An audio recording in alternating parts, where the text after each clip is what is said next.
Eat your bucks will be thanks. Live is a bud, fuck big butts. Oh nothing, you wish. Be happy, oh yes. Eat your bucks will be thanks. Live is a bud, fuck big butts. Oh nothing, you wish. Be happy, oh yes. Be happy, my friend. Be happy, we all gonna be happy, for real. Be happy, for real. Be happy.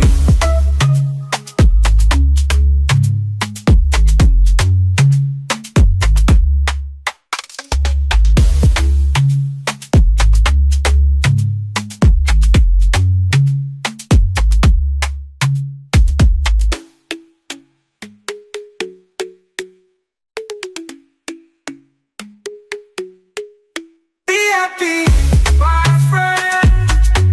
Be happy, be happy for real. Be happy for real. Eat your bucks will be thanks. Live is a bud, fuck these butts. Oh nothing, you wish. Be happy, oh yes. Eat your bucks will be thanks. Live is a bud, fuck these butts. Oh nothing, you wish. Be happy, oh yes. Be happy, be happy.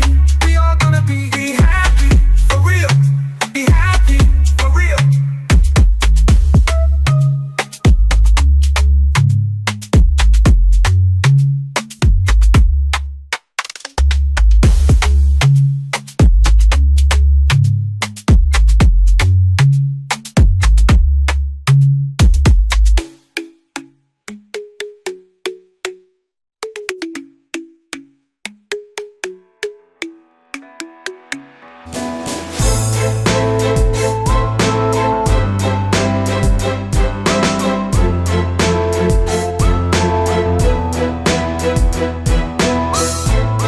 What up, Vigilantes?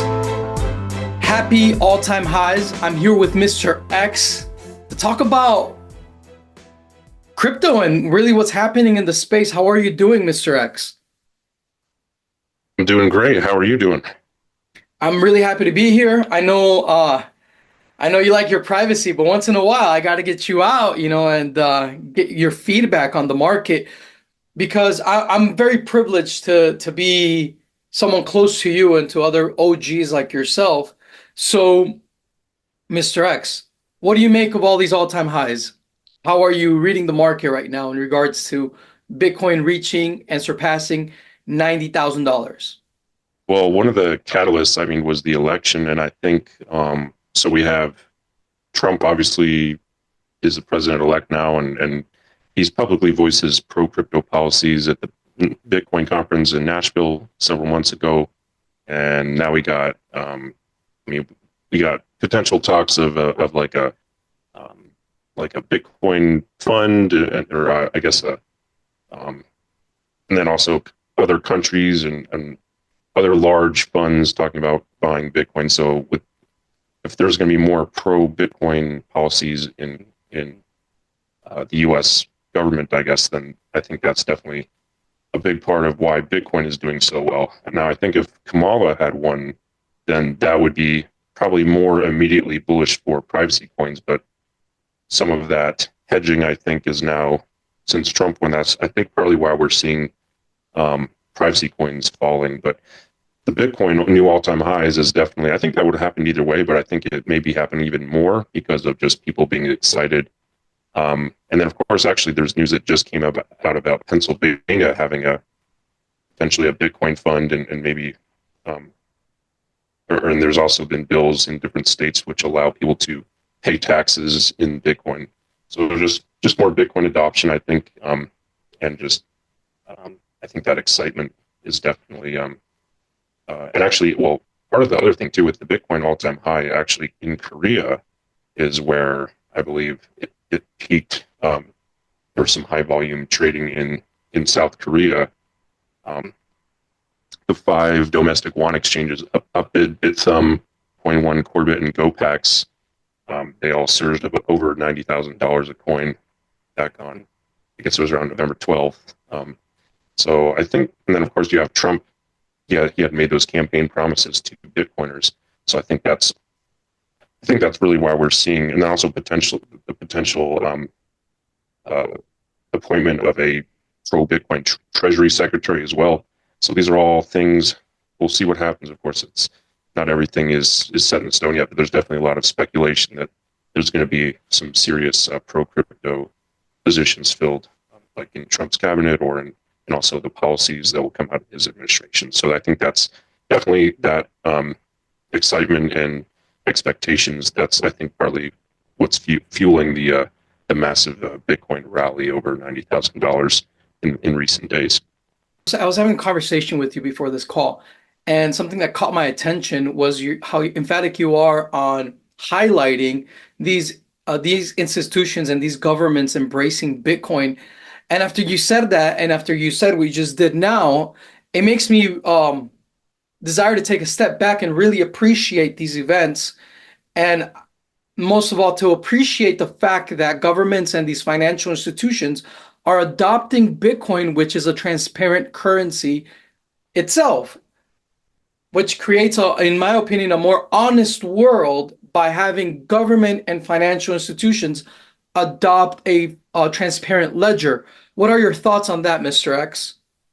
I mean, you can use Monero and I don't think, or privacy coins. I don't think that means you're necessarily more or less honest just if you use a privacy coin. I think it just allows, I mean, there's definitely more transparency, obviously, because in non-privacy coins, because you can see everything that's happening on the blockchain. So it's harder to repudiate whatever if somebody says they're doing something and then the blockchain proves otherwise. And I mean, it's harder to maybe repudiate certain things. But I'm just a little confused. What exactly was your question again about? You're saying just a more you think we're just going to have a more transparent world in general because yeah, it's good, right? I think that's a good thing. I think that's a good thing that with governments and financial institutions are investing in something that is transparent by default.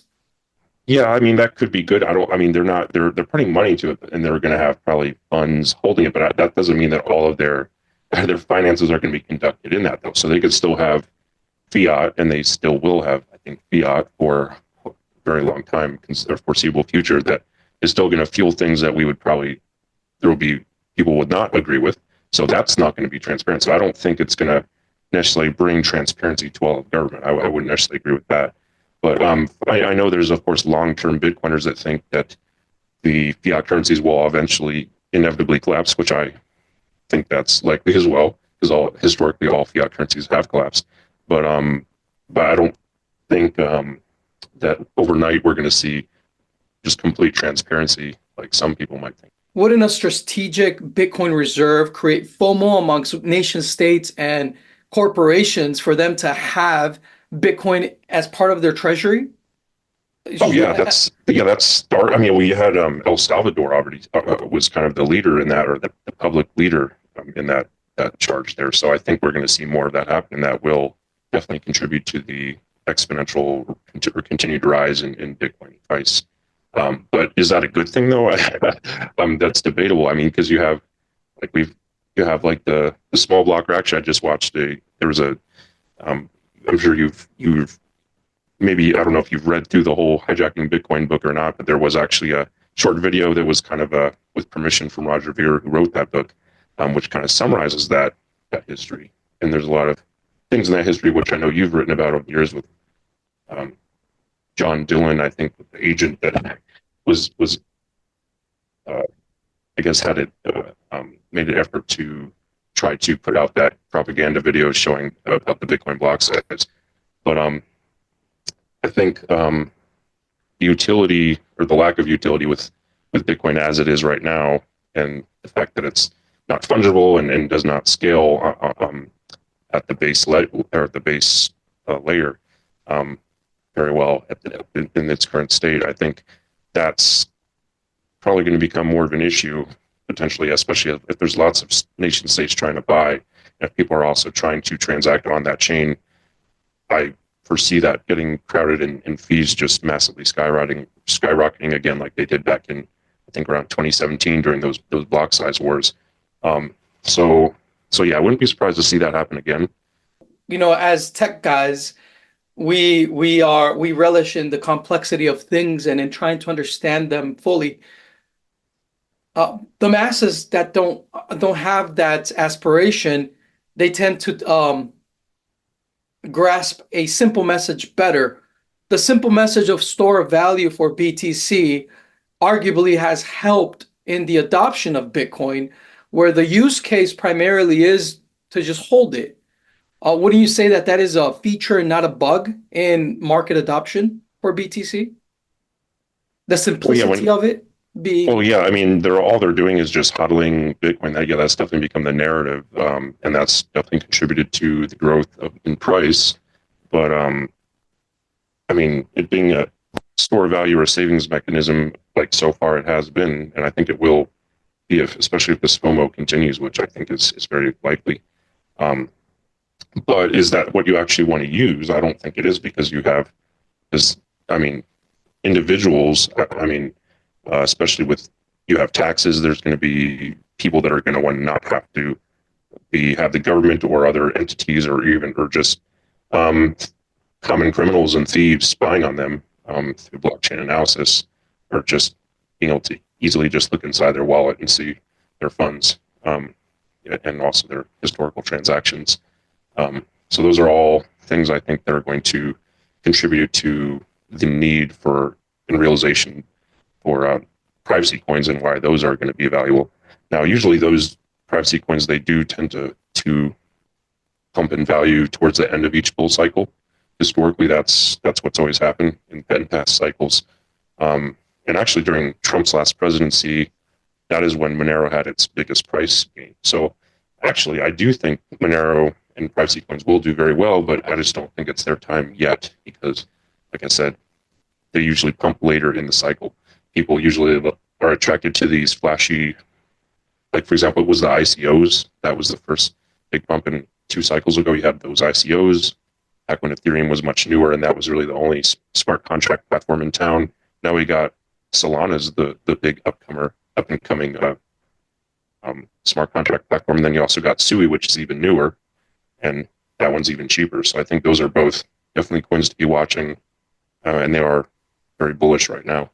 So Solana and Sui, I definitely think, are coins to be watching in that area, as far as they're much more scalable and a much faster transaction time than Bitcoin. They have a lot of adoption as well, lots of volume. So I think those are definitely 2 coins to be watching in the area of transparency. Getting back to your point about the hodl mentality and the price appreciation, yeah, definitely Bitcoin has captured that and has really done a good job of really memeing Bitcoin to the moon. And then also you got Solana meme coins, which are also doing that too. Some of these Solana meme coins have risen just absolutely massively in very short periods of time. A lot of millionaires have been created through some of these Solana meme coins, for example. So I've been trying to like dialogue with the market on a more reasonable approach to Monero adoption, in my opinion, which is to emphasize hoarding Monero over spending Monero. What are your thoughts on that? Yeah, I think more people do need to hodl Monero. It has much more utility. There's actually, for the next 20 years, there's going to be actually less circulating supply of Monero than there is of BTC or any of the Bitcoin chains right now. So I think that's something that shows that Monero is just massively undervalued. I mean, you have XMR Bazaar, for example, which is a peer-to-peer marketplace that allows people to put up ads for sale, selling various goods and services that are all exclusively paid in Monero. And I think that's things like that, and other merchants that are adopting Monero on other. There's other lists of a growing list of merchants that are now accepting Monero for payment. I think that's definitely going to contribute to its price rise as more people are using it. But also, like you said, in order to use it, you must first buy Monero. You cannot spend Monero without first having Monero. So I think having that Monero and holding Monero in reserve, and not just hodling Bitcoin, but Monero, I think it makes much more sense to use Monero, because you have privacy with Monero. With Bitcoin, you have no privacy. So I think that's going to attract more people to Monero over time, because right now you have a lot of even institutions that I don't think they've studied these things. You have wealth managers that have lots of funds, they see that Bitcoin there's limited supply, it's going up. So, and there's ETFs available for Bitcoin. So it's not very hard for those institutions to just click a few buttons and buy lots of Bitcoin.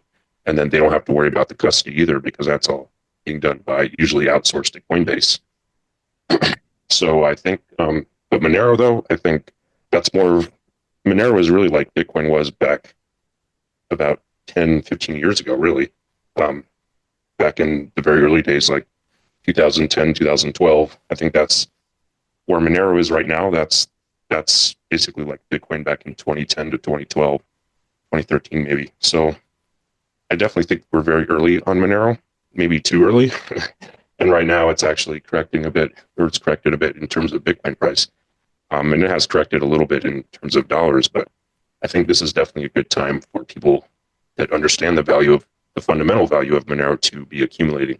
So do you expect privacy to become a more important issue in the eyes of the public? Oh yeah, absolutely. I think just right now people are excited with the price gains of some of these other coins. Like Solana is very hot right now. You have Sui, which is brand new. Like I said earlier, that's also rising in price. They are currently in, if you look at the charts and the technical analysis, they are in bullish chart patterns and formations right now, holding bullish trends.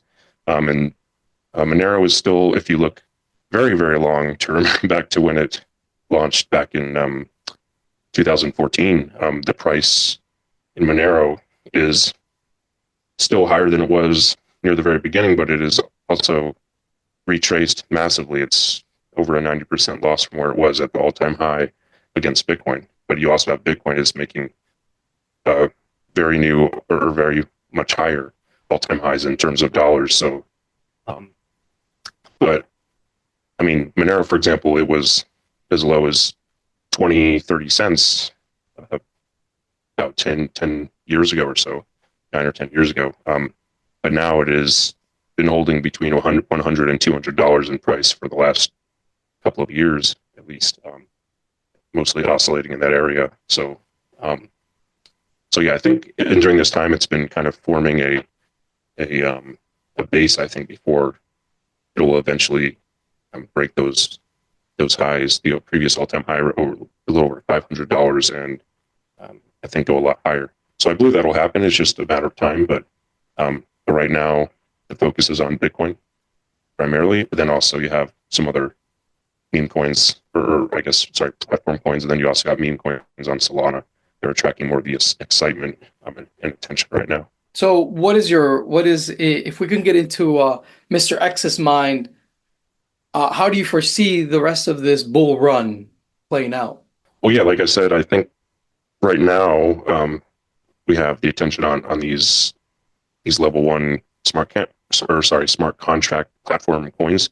Like you got Solana, Sui, and some of these other ones, and even Ethereum actually has been dropping a bit since that's an older smart contract platform, and it also has pretty high fees and has some other issues with it, and it's not really scaling very well. But Solana is much faster, and Sui is even faster than Solana. So I think those the new ones in that area are going to probably shine.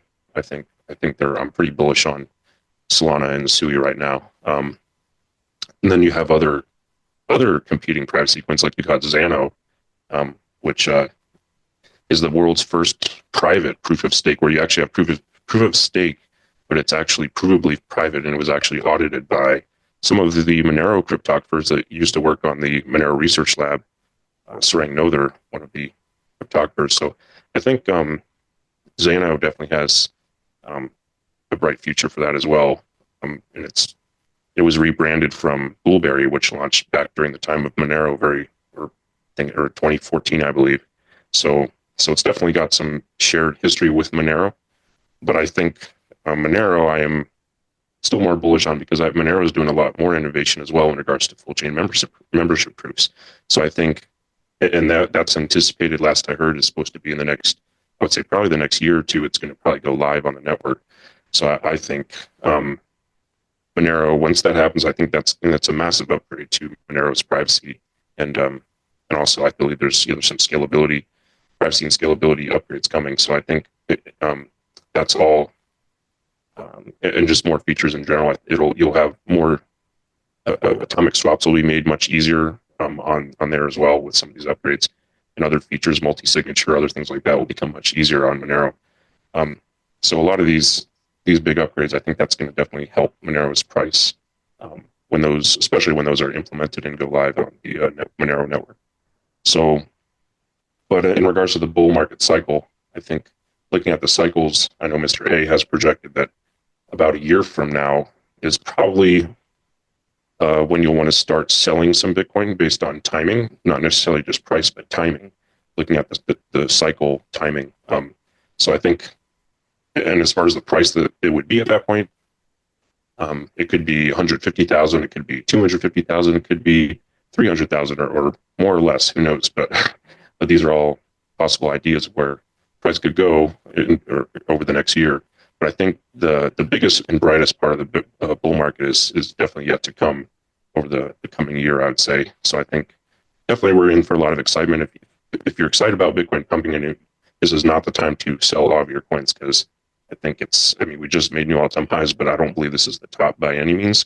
I think there's a lot more upside coming, especially in Monero. I would not be panic selling Monero at these low levels either. But I would also not be selling Bitcoin either. So I think this is still a time to be accumulating these fundamentally sound coins. And I definitely believe there's a lot of upside coming.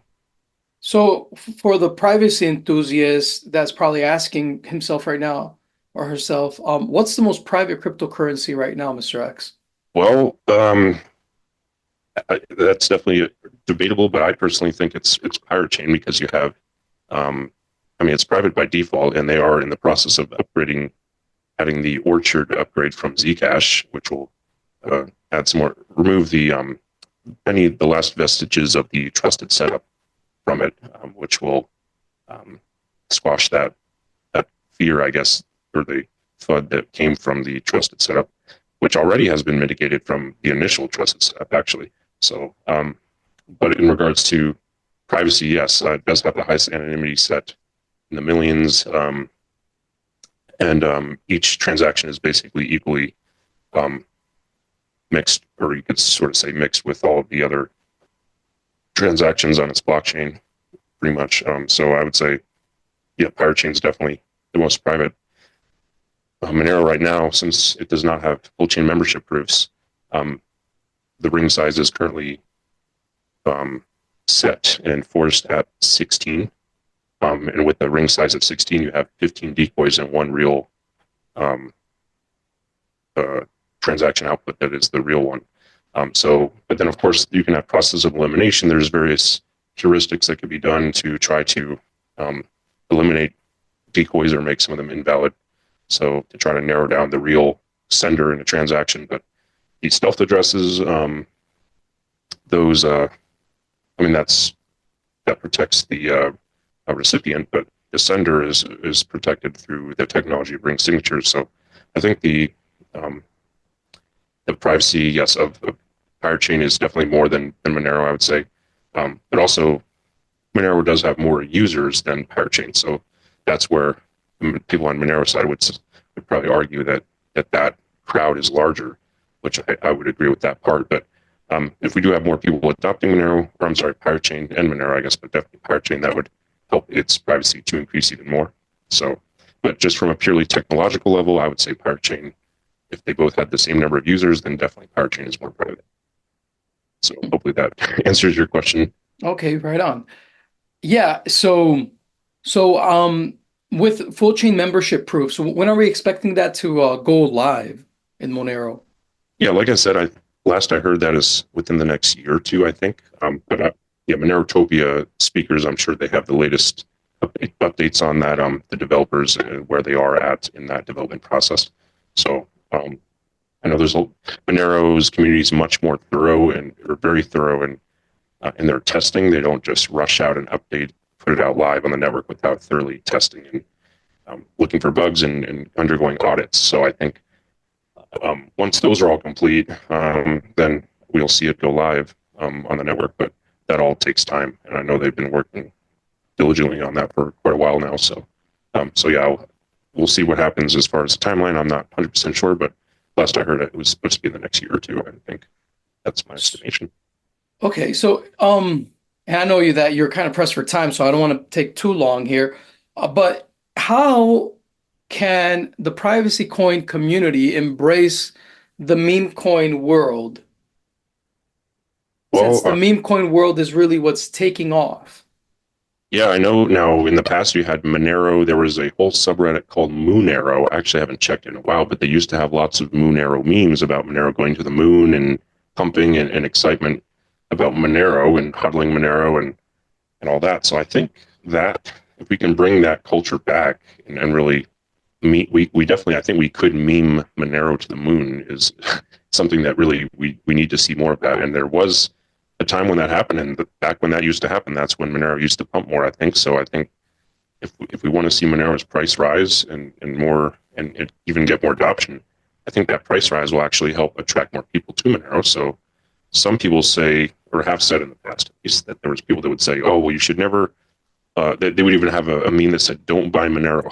I know Fluffy Pony used to say that back in the day, or maybe actually that was part of it. But they would also say, "Don't buy Monero unless you have a use case for it." I guess the use case being digital cash, which I think is very much needed. People don't really realize. Most people, I don't think, realize that Bitcoin is not private. So they just use Bitcoin and don't think much of privacy. And most people I speak with have no idea that Bitcoin is not private. So um, so as especially as newcomers adopt Bitcoin, I think it's important for them to understand that Monero is private and that Bitcoin is not. And and also that most other cryptocurrencies, including Solana, Sui, and most other, or Ethereum, and just other cryptocurrencies in general, are not private. So, and if they knew that, I think maybe they would reconsider some of their activities, maybe on some of these cryptocurrencies, other transparent blockchains. So, I think having a kind of a campaign or a viral campaign to just exposing the uh, lack of privacy on other cryptocurrencies and how Monero is one of the very few that does have privacy, and then also encouraging people to hodl Monero. I think that would definitely help with its price situation. I think that could definitely help changing Yeah, that narrative. it's crazy how like to think that people don't understand that everything you do on a transparent blockchain like a Solana, an Ethereum, a Bitcoin, it's registered there forever. It's like it's there. You leave your digital fingerprint there forever. And if anyone ever wants to gather information and act on it into the future, these blockchains are actually the place to do that in. So um it's just nuts to me how that is something that people are not educated on. Mr. X, maybe you may want to like, elucidate that point a little more for us because it really seems as if people don't realize that what happens on a transparent blockchain is available to everyone forever. Like, what are the ramifications of this? What could be the ramifications on this going forward, Mr. X? Yeah, I would say, I mean, yeah, people not realizing these things is definitely backfired on people. I mean, there's also been lots of people that have gotten robbed or or been attacked or I guess, or extorted for cryptocurrency. That there's a huge growing list. I know Jameson Lopp made a GitHub list of like all these instances of people being extorted or robbed violently for cryptocurrency. And I mean, if you post, let's say you have like, maybe you're a YouTuber and you say, "Hey, donate to me at my Bitcoin address" in the description. I mean, there's literally examples of people doing this, and then anyone can see. All you have to do is copy and paste that those Ethereum or Bitcoin or whatever Solana addresses into a block explorer, and then of course you have blockchain analytics software, which is much more advanced, and you can very easily, even if you're using lots of different wallet addresses, you can still do a lot of analysis to try to determine uh, who owns or which entities control certain wallets, and that lack of privacy can definitely contribute to unintended consequences. So I think people just being aware of um, the lack of privacy on these transparent blockchains, and then you properly utilizing privacy coins, I think that that's really, I guess, that knowledge and thinking through all those ramifications and applying them appropriately and taking proper accounting of that. That's actually known as, there's a term for that called coin control. So I think just studying that topic and thinking about it, like basically think like a hacker, think like someone that would be an adversary, and how do you defend against that? That's how you can achieve more privacy. And then, of course, if everyone just adopted privacy coins, I think much of those worries would be eliminated. But the world in which we live, the reality is that most people do not use privacy coins at this point in time. So perhaps in the future, when more people realize these things, then we will see more privacy coin adoption. But since we are still very early in the cycle, the attention is not on privacy coins yet. And historically, the attention on privacy coins tends to come later in the cycle. So that's just, history tends to repeat itself in many ways. So that's kind of why, I mean, like I said, I do believe privacy coins are going to do very well. It's just not their time at this point in time yet. Yeah, well, shameless plug, because it's not just about using crypto, but knowing how to use it safely. And at the Crypto Vigilante, we teach operational security for any crypto enthusiasts and knowing how to protect themselves online. So maybe you would want to elucidate on that point. What is operational security, Mr. X? Yeah, operational security. We actually have Mr. P is our kind of in-house operational security expert that has gone into a lot of details about security and like running Linux and just secure practice in general. There's many different topics within that, the large topic of operational security. The operational security is really the how do you use these tools? Now that you understand that these tools exist, how do you actually use them properly?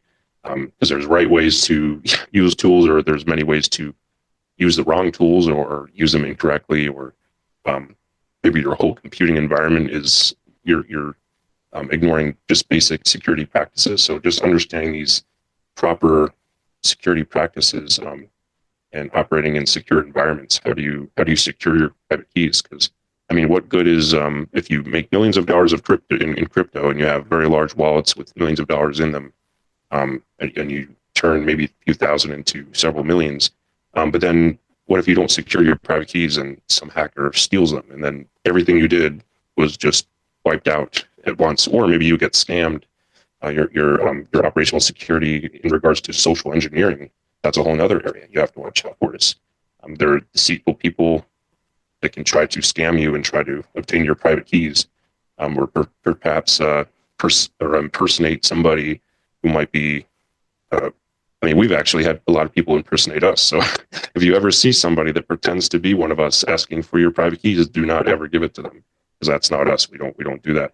So these are all things that once you understand privacy or operational security and begin to understand how things work, and you have to think like a hacker in order to kind of defend against a hacker. So, but you also have to be educated on the technology itself.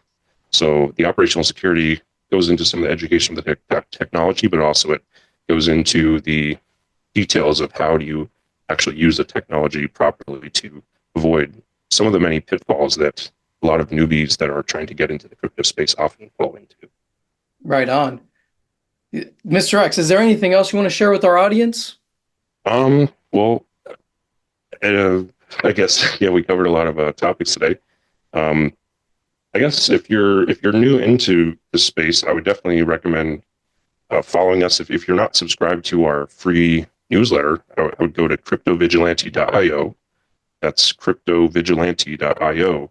And then at the top, there's a free email list there. So if you enter your email address, you can sign up to our free email list, and these videos and updates are published there. And then we also, every once in a while, we have sales on Crypto Vigilante subscription. So, and if you are a paid subscriber of the Crypto Vigilante, we do cover the operational security topic in every month's newsletter. Mr. P writes detailed instructions on how to properly use secure operating systems like Linux, how to configure them, how to set them up, how to use password managers, other tools, and wallets. Daily like technical analysis, right? Oh yeah, that's a whole nother topic too. So we have we have some veteran crypto market technicians, Mr. A and Mr. W, who have been charting Bitcoin for over a decade. They were among the group of technical analysts that were charting Bitcoin since it was under $1, or I guess early 2011, maybe even late 2010. So, so there's definitely, we have some veterans, very experienced investors on our team, and they've been predicting the Bitcoin prices and other crypto asset prices in our portfolio for many years now. So, so yeah, definitely, it's a very valuable service we provide. And well, Jeff Berwick recommended Bitcoin to Dollar Vigilante subscribers at $3, and now it's at over $80,000, $90,000. Well, yeah, Numbers are Bitcoin, insane. Bitcoin, he alerted it in $3 at the Dollar Vigilante, and then we launched the Crypto Vigilante in May 2019, and now it's gone. Bitcoin's now reached over $90,000 per coin, and it's expected to break that $100,000 level pretty soon, I think. So I think, definitely, we provide a valuable service as far as just helping people to understand how crypto works, understand how to use crypto, these tools properly, how to protect their cryptocurrency. And then also, like I said, Mr. A and Mr. W, their technical analysis, they help you understand how to grow wealth as far as when to buy and when to sell. Like, what is the time? How do you time this market? How do you understand what are attractive levels to buy? Because you don't want to buy at the very top and then get frightened out on the way down and then sell at the bottom of a dip before it makes new all-time highs again. So otherwise, you'll get kind of thrown. It'll be like you're on a life raft, but you're in a storm and you're just kind of getting tossed throughout that stormy market, and you don't want to be that person there. You want to be able to strategically buy when everyone else is panicking and then sell when the price goes up, so you can actually make profits. So that's what Mr. A and Mr. W, they're kind of like the crypto weathermen. They analyze the weather, what the crypto charts are doing, and how to position yourself properly to profit from those price movements. So yeah, those are some really of the blessed things to that we have offer. them for sure, because Oh yeah. these guys were amongst the first guys to chart Bitcoin in the Bitcoin Talk forums.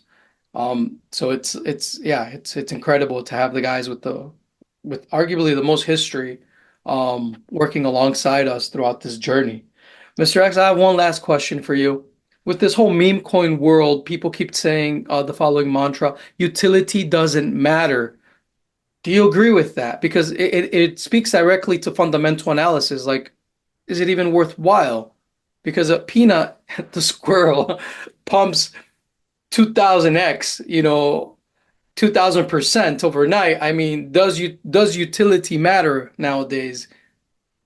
What's going on here? That's a great question. Yeah, that's a sort of yes and no. I think there are cycles in which it matters less, and also they matter less on certain things. So right now, I'm sure a lot of Monero holders are very frustrated right now and thinking, oh man, you got peanut going up thousands, tens of thousands % in very short periods of time. Some of these meme coins, there's other ones that have done just massive gains.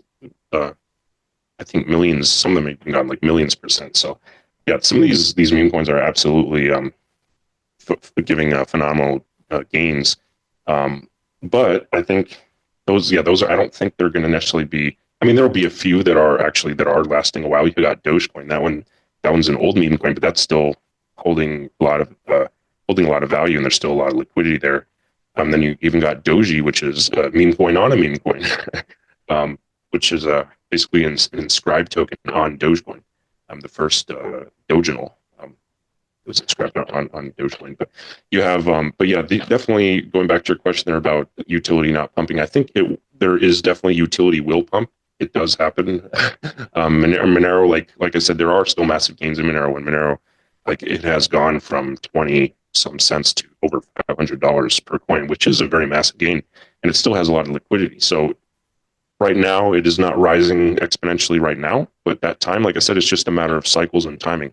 Right now, the crowd is excited about these meme coins, and I don't think we should just get frustrated and throw them all in the garbage. No, I think we need to profit from the meme coins, which is actually, we are doing that at the Crypto Vigilante. We do have a our even a part of our portfolio includes meme coins.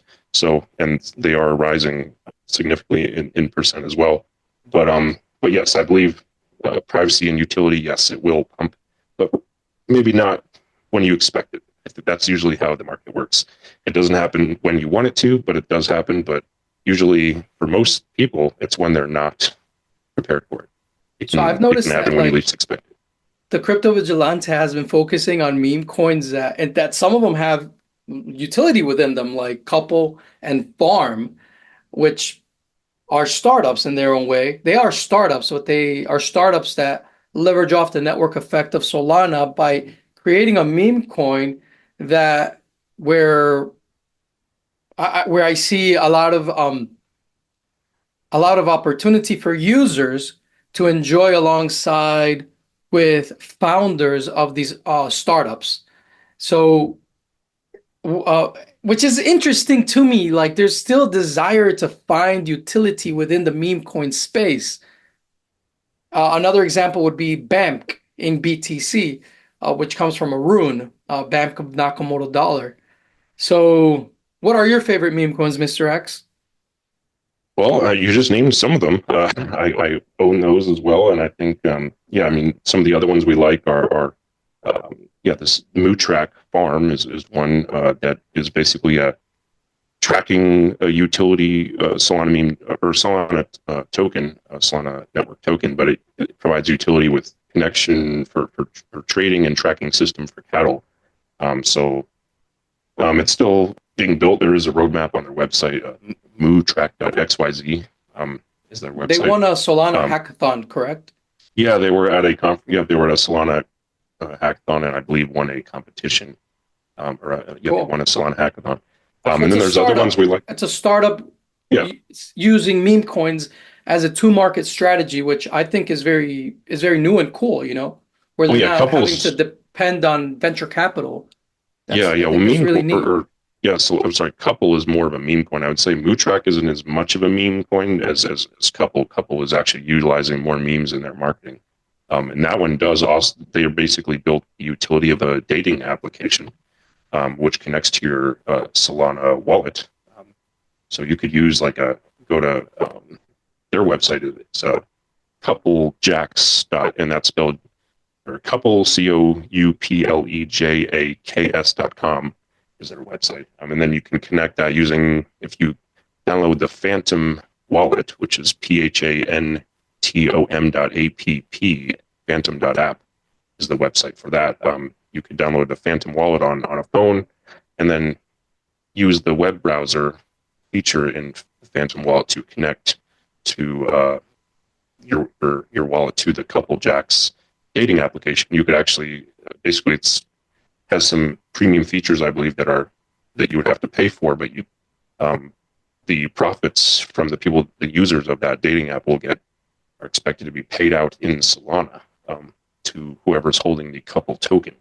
So that's, I think, definitely some innovation there as well. So and then there's all these funny ones, right? That I like them from a libertarian perspective. Oh yeah, what is it? Go woke. Don't you know?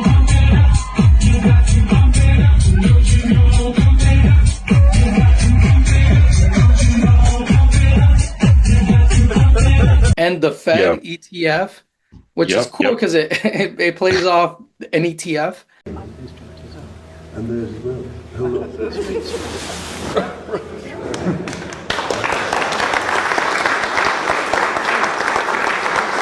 And then the other one is Easy Bugs. That one. Easy Bugs, Easy B. That one's another funny one. Yeah, that one basically Easy Bugs that makes fun of Klaus Schwab, the World Economic Forum, and just pokes fun at globalists and kind of their agenda for not eating meat or eating fake meat or bugs or crickets or whatever. All the kind of just the live in Z pod, eat Z bugs. You know, like all of those the agendas, like the UN Sustainable Development Goals, kind of like those globalist agendas to kind of really rob everybody. And so you're poor, or well, they say you want or own nothing and be happy, but the be happy part's definitely a lie.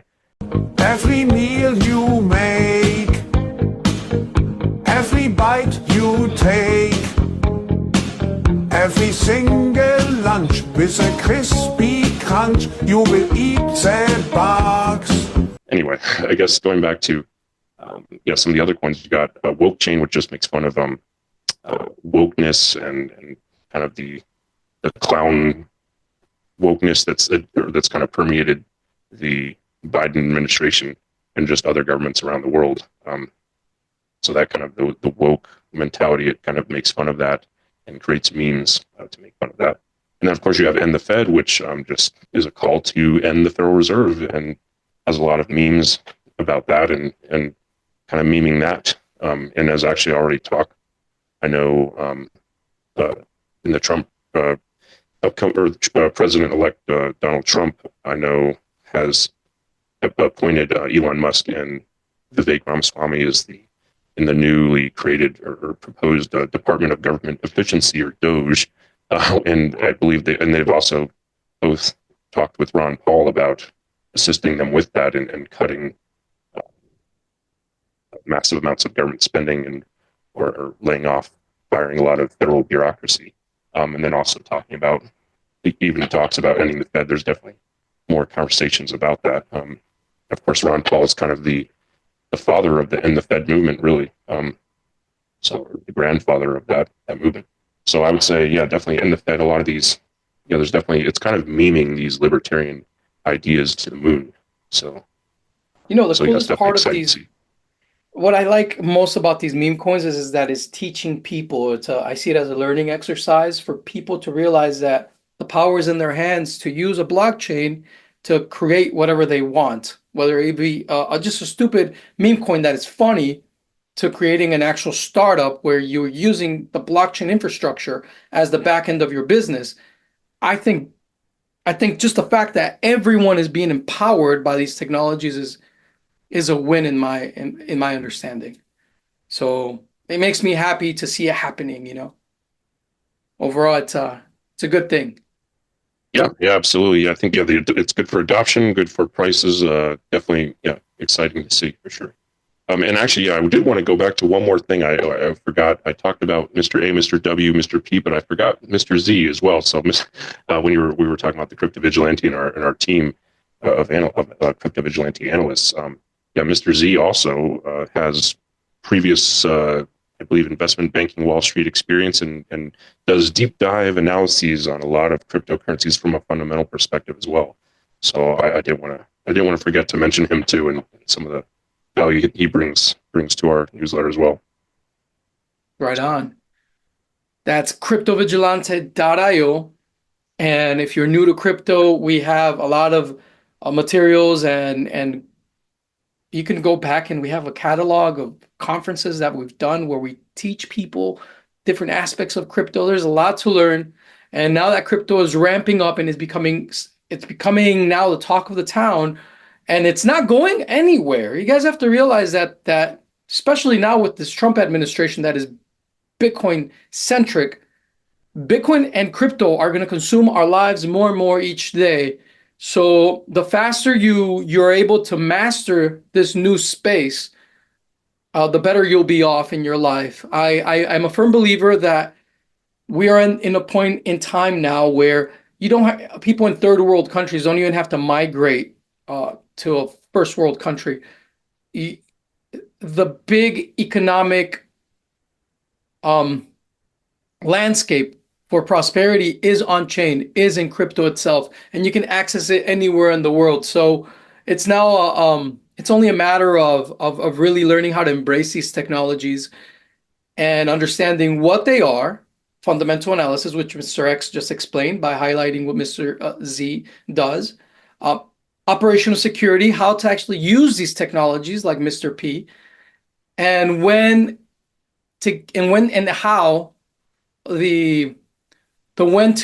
how to embrace these technologies as time goes on, which is what technical analysis is. So I'm really happy that we're watching crypto grow and really happy to see us as a Crypto Vigilante growing alongside this space. So, Mr. X, any last words? I guess definitely exciting to see crypto adoption increasing, and hopefully we'll see more people become more educated, because a lot of these, I mean, as you have a lot of newcomers in come into the space, that a lot of them make the same mistakes that have been made so many times before. And I think it's just really important to take the time to do your own research and educate yourself. But at the Crypto Vigilante, we do like to help other people help avoid a lot of the same mistakes that some of us made in our early days of adopting crypto over 10 years ago, some of us. So yeah, I definitely would recommend at least subscribing to our free newsletter. And if you have the money to do so, I think subscribing to the Crypto Vigilante with the paid subscription, that definitely provides a lot of value. And there's a massive library of newsletters which contain lots of insights over the years since our launch in May 2019. And if you take the time to really read through and look through a lot of our research, I think it will be very valuable to you and very helpful. So thank you for joining us. I will say this, since we're on this topic, Mr. X, I want to put this idea out there. We've had a lot of people come to the Crypto Vigilante and grow in their walk in crypto to the point that they don't, quote unquote, need us anymore. And to that, I applaud, because that is you, in a sense, kind of graduating in your understanding where you don't need to be held by the hand.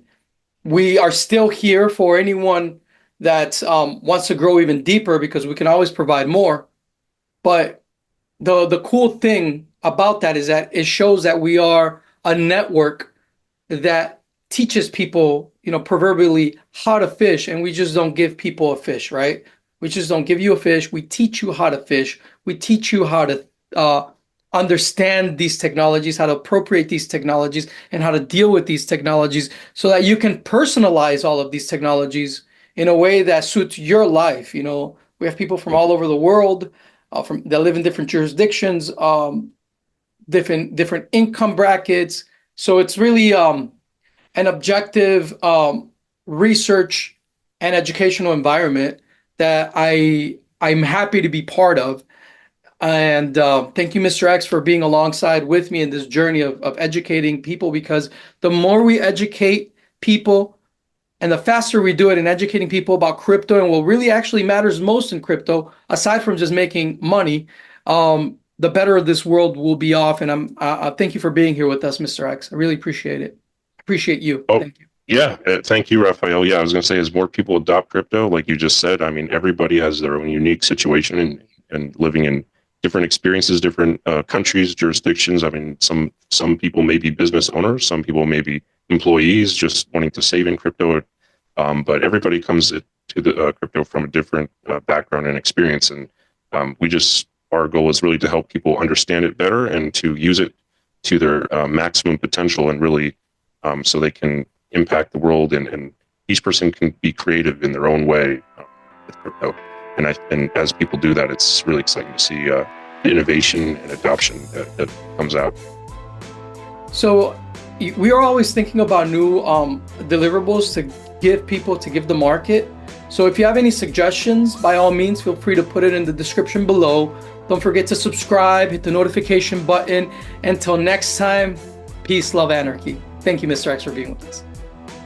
Now we are dealing with a possible world war. Some will say we are already in a world war. My condolences and prayers go out to everyone suffering under tyranny. It really sucks. I'm really sorry. But it seems as if people are starting to wake up regarding crypto more and more each day. And so it's in the description right here to read, where we give our secret sauce and what we teach our subscribers, because things are just that bad. Everyone needs this information. People need to know about sound cryptocurrencies that are actually private by default, and to know how to properly use crypto.